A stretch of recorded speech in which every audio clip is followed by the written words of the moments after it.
Good evening once again, my extended family. Good evening. It is Monday, June 8th, 2020. Where did the weekend go? A wonderful old boss of mine, Jim Macenti, a principal at a school that I worked at, used to start every Monday morning with a very sardonic, "Well, it's good to get the weekend out of the way." He had a good sense of humor. I hope you all had a good weekend, a good night's sleep last night, and at the start of this new week went well for you. Thanks again for letting me spend a few minutes with you this evening. Before we get started, make sure you don't miss a broadcast by hitting the subscribe button, click on the bell and choose all so that you'll get the notifications when a new broadcast is published. I try to do one a day. I thank you for watching and listening, and I appreciate every one of you. Every evening I like to start by reminding each and every one of you that you are wonderfully made, that you are loved and cared about by many, and that you have a lot to offer others. Please don't ever forget that. All right, let's get ready to travel. The evening broadcast comes from a different state every night, and tonight is no different. So I need you to use, once again, your little kid imagination. Tonight, the evening broadcast is coming from a state that is the home of the President Theodore Roosevelt National Park. The world's largest hamburger was eaten here at a weight of 3,591 pounds. No, I wasn't the one who ate it. It fed more than 8,000 people.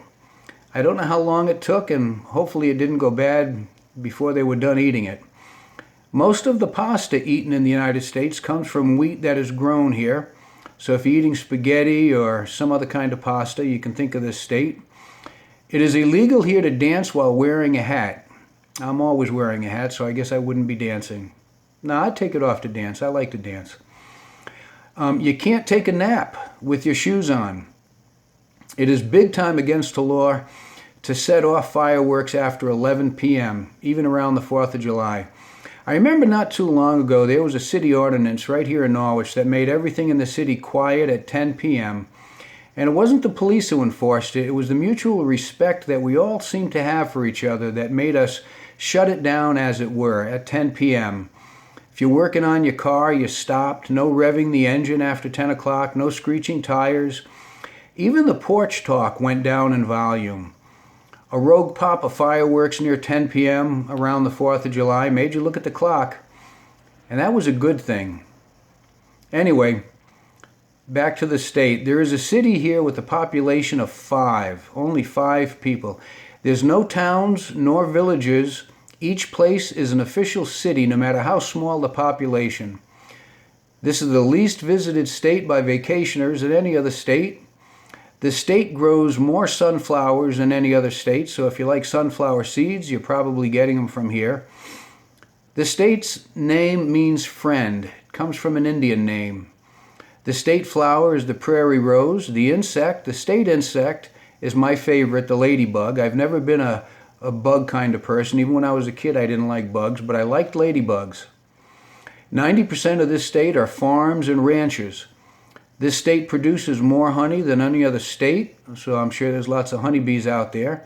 The state's motto is liberty and union, now and forever, one and inseparable. The nickname of this state is the Peace Garden State. The state fruit is the chokeberry. I don't know how they came up with that name. I tried to research it, but I couldn't find the chokeberry.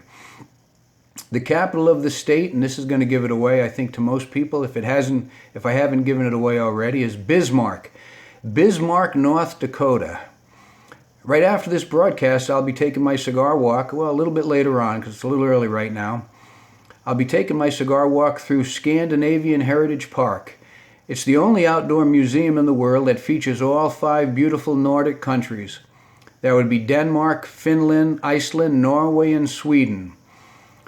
A gentleman I used to work with at a school that I worked with a while back, I believe he came from one of these Nordic countries. I know he's got a lot of information on them. So Gene, after watching this, if you want to add some information about one of the Nordic countries, I would welcome it. I'm looking forward to that walk and the cigar. The character trait for the month of June, as you know, is integrity, which is the quality of being truthful, responsible, and accountable. I teach the kids at the school about these character traits of the day. It's very important that they learn. I tell them, how do we show that we have integrity?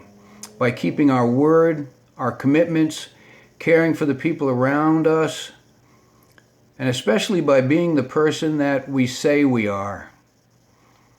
Today is National Best Friend Day. I wonder how many out there that are listening to me right now have the same best friend since they were children. I'd like to read a best friend story in the comments section if you have a chance. I welcome that. I'm sure that both you and your best friend have integrity. The word of the day is look. It's a simple word. It means directing your gaze towards something. It reminds me of a story. Everything reminds me of a story. From many years ago that was told to me by a gentleman who lived to be 104 years old, Harrison Carrington. What a wonderful name, what a wonderful man. Many people knew him in Norwich. He lived across the street from me right on Jail Hill when I was a kid. And speaking of Jail Hill, one of the Jail Hill kids, Philly Punch, just had a birthday on, I believe, the 6th of June. Happy birthday, Philly. And before I get to the story, Philly, I remember a summer day when you stepped on a nail and fell off a bike. You hold the record for going to the emergency room twice in one day for all of the kids in the neighborhood. Every one of us made the occasional trip, but I remember you made it twice in one day. If you get a chance, respond and write that in the comments section. I'd like to hear a little bit more. I wasn't there when you stepped on the nail or fell off the bike, but we're all glad you were okay. Johnny, I know you're listening, so tell your brother Philly to tell us a story just between us right here on Facebook. Anyway, Harrison told that there was a king who asked a servant to go out into his kingdom and report back how many ugly weeds were in his kingdom. He then asked another servant to come in and directed him to go out and see how many beautiful flowers were in his kingdom. The next day, both servants returned. The first servant reported when he came back, "Sorry, Your Majesty, your kingdom is overrun by ugly weeds. It's a horrible, unsightly kingdom." And he left. The second servant came in and reported to the king, "Your Majesty, you have the most beautiful kingdom in the world. There are beautiful flowers everywhere." Well, the moral of the story is that in life, whatever you're looking for, you're probably working for, and you will likely find it. So let's look and work for the right things. Enough said. So until we meet again, let us all have a blessed, peaceful night, and let's be kind to one another. Again, and as always, you are truly quite special. The world would not be the same without you. I mean that. The world, and especially the people right around you, need you. And that's a good thing. It's good to be needed. So good night, and may God bless.